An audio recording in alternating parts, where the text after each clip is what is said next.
আর একটা দোয়া শেখায় দেই। ইনশাআল্লাহ এই দোয়া করলে রিজিক তো বাড়বেই ইনশাআল্লাহ, আপনার যত ঋণ আছে ইনশাআল্লাহ আল্লাহ পাক শোধ করে দিবে। বিশ্বাস করলেন না?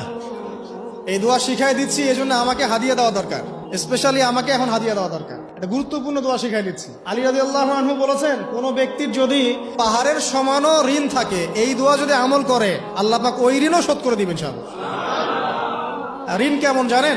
ওই যে এখন মানুষ ঋণ নিচ্ছে 1 কোটি টাকা ব্যাংক থেকে, 2 কোটি টাকা ব্যাংক থেকে, হ্যাঁ, কত বছর, 10 বছরের জন্য, 20 বছরের জন্য বাড়ি করছে, তাই না?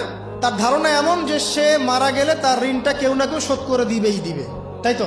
আর আল্লাহর রসুল কি বলছেন দেখেন, একজন মারা গেছেন, নবী সাল্লাল্লাহু আলাইহি ওয়াসাল্লামের সময় একজন মারা গেছেন। তো নবী করিম সাল্লাল্লাহু আলাইহি ওয়াসাল্লাম বলছেন, এই ব্যক্তির কি কোনো ঋণ আছে? একজন সাহাবী বলেন, হ্যাঁ ইয়া রাসূলুল্লাহ, তো ঋণ আছে। নবীজি বললেন, তোমরা ওর জানাজা পড়ো, আমাকে ডেকো না, তোমরা ওর জানাজা পড়ে নাও, আমি জানাজা পড়তে চাচ্ছি না। আমি এখন কেমন করে আপনাকে বুঝাবো ঋণ কত ভয়ঙ্কর জিনিস? আপনি যে ব্যাংক